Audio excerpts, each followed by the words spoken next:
So welcome, everyone. We're going to be chatting about card fraud, and I'm going to have some folks joining me, Harold and Brittany, if you can make your way to the stage. While we wait, I will introduce myself. So I am a senior manager from Accenture. I specialize in fraud risk management, as I'm sure a lot of us do in this room. And I work with clients across all different types of industries to solve their toughest fraud challenges. And with me today, I have two fellow fraud fighters that I pass the metaphorical mic to introduce themselves. So Brittany, did you want to kick us off? Sure. Hi, everyone. I'm Brittany Escher. I'm the Chief Revenue Officer at Quavo Fraud and Disputes. We specialize in using automated intelligence to bring products to a really underserved part of the industry, fighting for, the aftermath of alerts and detection failure. So you have fraud on your account, now what? So our AI products and our platform really manages that post-authorization, trying to ensure that we reduce losses, reduce expenses, create a better customer experience, and really try to provide that, holistically across the organization. Great, thank you so much, Brittany. Harold? Sure, hey, I'm Harold Paulson. I am the head of horizontal fraud at Fiserv. Fiserv has a series of fraud products across both acquiring, fintech, and our merchant issuing business. Before that, it was ex-Barclays, ex-eBay, and ex-JPM. Great. Well, we have a very esteemed panel here today to talk about what all the screens are showing you, card fraud. So I thought we could kick off the conversation talking about threats. So how have you all seen card fraud evolve over recent years, and what threats do you see sort of emerging or on the horizon? Sure, and actually, I think we were going to try to figure out who's in the audience, right? So, hey, how many people are here from, say, banks, issuers? Just make some noise, move around. Okay, I see some issuers. Merchants, do we have merchants here? Any merchants? Fintechs, we got some, okay, cool. And actually, what's wrong with our card fraud, the not so sexy $1 billion problem? What's the problem with that statement? Does anybody know? Some audience interaction. Okay, because you're not gonna be able to just sit here. We're gonna involve you. So first problem, it's not $1 billion, right? It's closer to $13+ billion, right? So that's problem one. Second problem is it's sexy. So let's just get that out of the way. Right? I'm glad we cleared those things up. Yeah, important to level set before we jump in. Just get that out there, right? So, one of the things we were talking about, as we were preparing for this is kind of, look, card fraud has evolved over the years, right? So you think about in the past, right, it was a lot of counterfeit, right? You had a lot of stolen card credentials. You had a black market for selling cards. And where it's kind of evolving is really identity fraud based, right? Where you're getting a lot of ATOs, you're getting a lot of lost stolens, you're getting friendly fraud, right? And you've got a lot of changing dynamics in how criminals are attacking both issuers and merchants across the card universe. And actually, I was wondering, because you're seeing kind of the outcome of some of the chargebacks and the friendly fraud, it would be great to go deep. Yeah, I think that that's the piece that really has the biggest gap in information, right? So I think that the threats are always going to be evolving. We're never going to get ahead of it, right? But how do you stay close enough to it to really understand or be proactive versus reactive? And it is sort of that data feedback loop, right? So if we have those, bin attacks, or we have, a scam or something that impacts one issuer, the problem is that information doesn't get anywhere. So it sort of stays with that organization. And if we had sort of a feedback loop and you're able to take those events that happen in post-authorization, bring them immediately as quick to real time into your strategies and your detection, and be able to share that information, using sort of consumer data insights, we're going to be able to help the issuer body, the processor body, that much faster. Right now we have a lot of data and a lot of silos, right? So you have information that's out there at the credit bureau, you have things that are out there in identity platforms, and we're really not using any any of that to be able to identify whom is going to be, sort of involved in either the fraud or, the victim of what they don't even know is fraud. It's actually a scam. There is sort of an obligation that I feel like we have to be, we have to be responsible for providing that information to our account holders to be able to arm them with some sort of knowledge so that they're able to at least understand or not engage when there is, scams out there.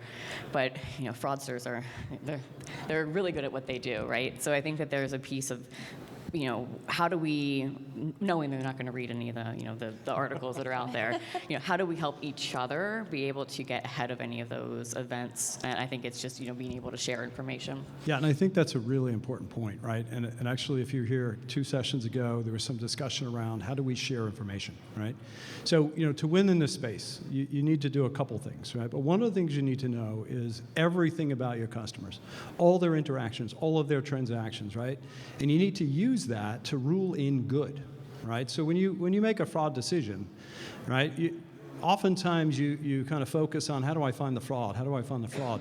First thing you should be doing is figuring out how to find the good and rule in what's normal for a customer, and then look for the rest of it and say, well, this is not normal. Let me go deeper now, right?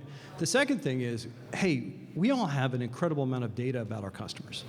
Whether you're on the issuing side, or you're on the merchant side, or you're a fintech, right?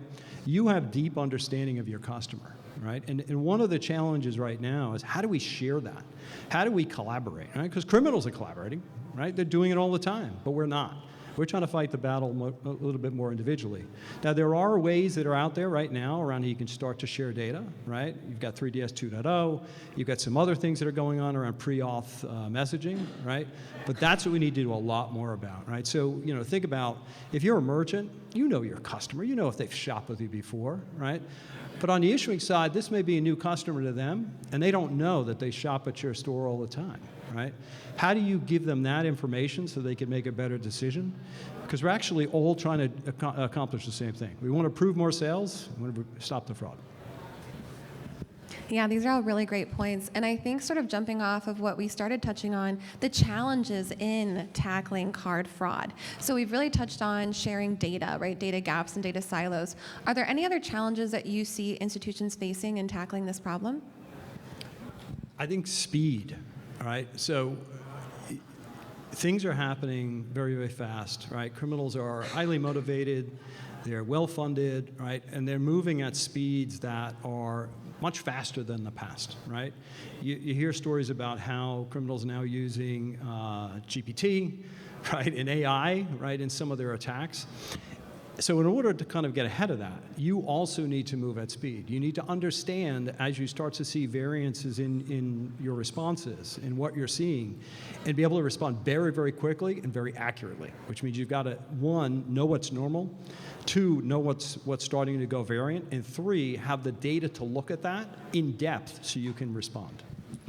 That's a great point. And I think that there's this level of, there's always hesitation with change and bringing in automation and continuing to sort of evolve what we can, automate and decisioning and things that sort of make all of our auditors a little uncomfortable, especially, when we're looking at making decisions and how we ensure that we get, our account holders their money back, but we're not taking the losses, internally. And I think that that's a really interesting part of the struggle, right, the challenge, but also there is hope out there. And I think when we talk about things like ChatGPT, it's this, okay, well, is this going to replace my job, right? What is this going to do to the organization? How is it going to impact my people? How will it impact my consumer, my account holder? And really, if we continue to think about that in the reactive, then we're never able to use that to our advantage, right? So how do we use ChatGPT with us and not against us? And I think that if we can try to sort of challenge ourselves to get ahead of it, right, we're never going to be at the same speed of fraudsters. But if you can't beat them, join them, right? So at least if we can be embracing it, then we're going to be able to put measures in place that can be as proactive as we possibly can. I think the information sharing always needs to be there. But there is this really interesting piece of introducing sort of our own issues into the organization. So it's like self-induced, self-inflicted wounds. We look at technology, you look at partners, you look at products, and it's all really great until you don't do proper due diligence, right? Everyone gets really excited about that next thing, that next product, new transaction types, and we never think about what that actually introduces in sort of vulnerability in the long run, right? And we've seen that, we're not going to name names, but there have been some products out there that have actually caused more harm than good, and I think, that's, a little bit of due diligence goes a long way. Yeah, absolutely. And when thinking about being proactive and how important it is for tackling card fraud, what other things come to your mind when you think about leading mitigation approaches to card fraud that institutions can start to implement?